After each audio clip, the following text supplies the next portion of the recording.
Today, I'd like to continue our journey through the life of George Harrison, the famous Beatle, and his search for spiritual meaning in life. And at this point in his life, he's very successful as a Beatle, he's doing well, but he is searching for something a little bit deeper.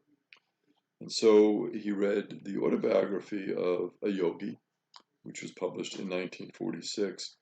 He was drawn to the teaching of Paramahansa Yogananda. And that teaching really attracted George. He found something different, something special in it. He found this sense of peace that he was really looking for in his life at that time. And of course, it was a chaotic time, famous as a Beatle, all these crowds. Poor guy couldn't go anywhere without being recognized and accosted. Difficult moment in your life when you go from basically being a nobody, I mean, just an ordinary sort of person, right? I mean, no fame. And then this fame comes so quickly, and it can be overwhelming, of course. But the sense of peacefulness he found in reading that autobiography of a yogi. And George learned in that reading about the levitating saint and about Tralangana Swami. So these people who performed extraordinary feats, this idea of being so one with God that you could actually levitate, and the idea of the Swamis and their sense of communion with a higher power, a higher being, and how that transformed them and gave them a sense of peace. So reading about this really intrigued him. It helped him. It gave him focus. It gave him a sense of peacefulness in his life. He learned about the Yoga Sutras and the 8 kinds of mystic powers a yogi could acquire. So this whole idea of mysticism. And mysticism really is a beautiful prayer experience that we have where we can really commune with God on a deeper level. And mysticism can come to us in many ways. The sense of being at prayer and all of a sudden being taken out of ourselves into a higher union, and this beautiful sense of oneness with our God, a sense of intimacy with God, actually feeling God's presence right there next to you. These beautiful experiences. And so George was reading about these spiritual leaders who had had these types of experiences. And he was saying, wow, this is special. This is something that I crave in my life. And so the true purpose he found of yoga at this point, because yoga, of course, is a great way to exercise. It's a great way to keep our bodies in shape. It's a great way to acquire flexibility. But the real purpose of yoga is kind of beyond that.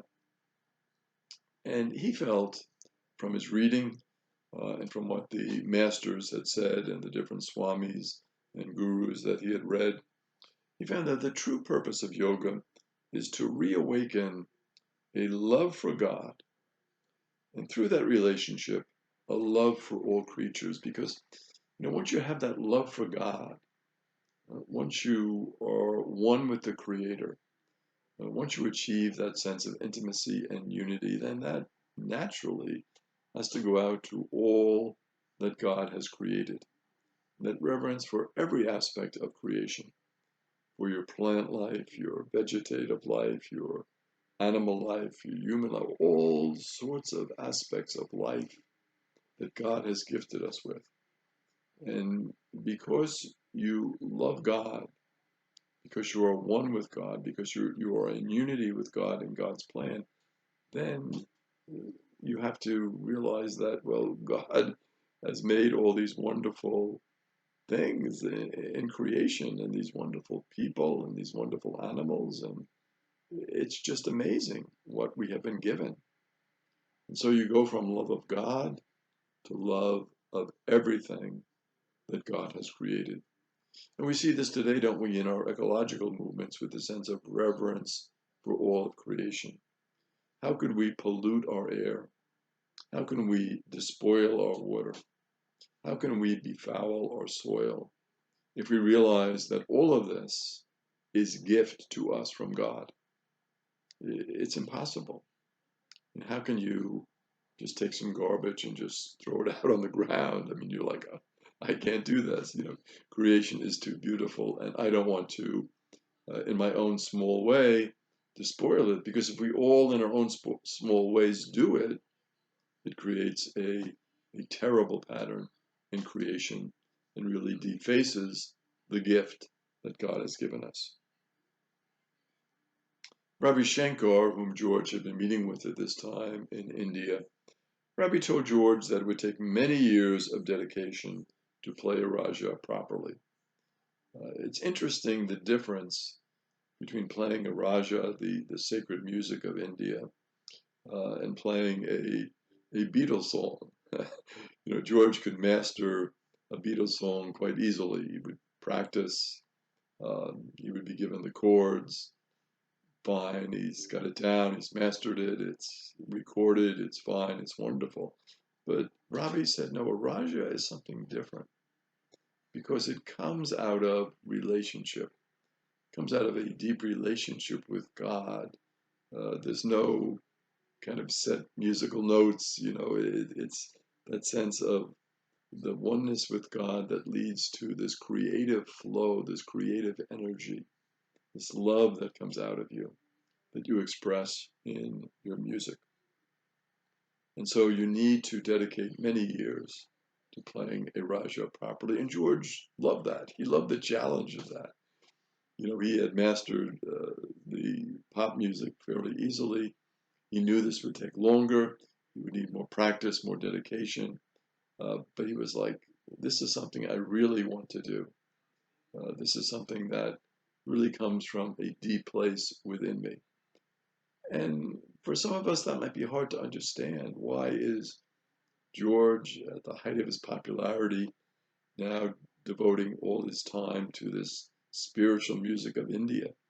Why doesn't he make some more pop songs and make some more money? You're thinking that way. But George had a different take on it. He still, of course, devoted some time to that pop music, but the real passion in his life now became this spiritual music. George, with his wife Patty, spent 6 weeks in India with Ravi, and George had found a spiritual strength. And like many people who find a spiritual strength, who find something precious, something very valuable, you want to share it with others. And so George, loved his fellow Beatles, and he wanted to bring this back to all of the other Beatles. Now you can see this is going to obviously create a problem.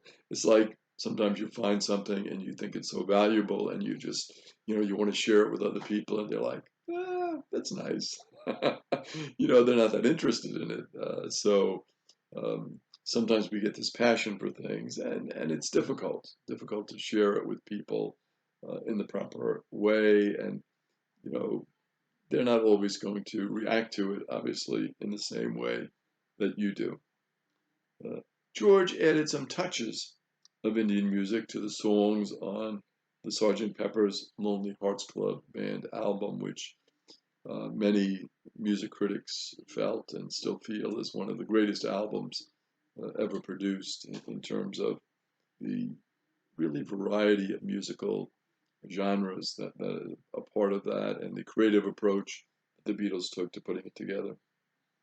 And he also put on the cover, snuck in photos of some of his favorite gurus, so you knew that something was up here. That this was different. This was the George touch. George contributed to the album a song called "Within You and Without You," and that is really an interesting song. Different sound.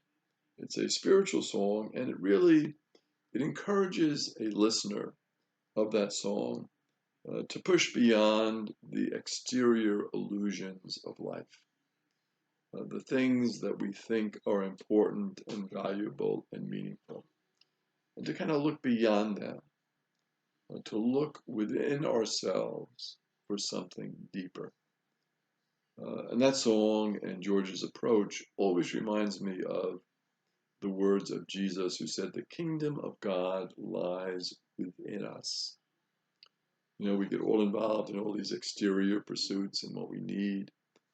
But really, if we have that peace, that love, that calm within us, that's where we find that stability. And all those outside forces in the world that try to distract us and lead us away and get us involved and excited, we put them in a different context. And that song pretty much expresses that. And George had found that at this point in his life. He had found the sense of peacefulness within. And basically, the idea was in that song, you can find truth, real truth, a truth that you can live your life by. You can find that truth within yourself. Um, and it also, very interestingly, when you listen to the song carefully, it features a few seconds of laughter from George. And why did he put that laughter in? It signified for George that we shouldn't take ourselves too seriously. You know, you can have this spiritual pursuit, you can find this peace, and it's a good thing, it's wonderful, but don't be pompous about it.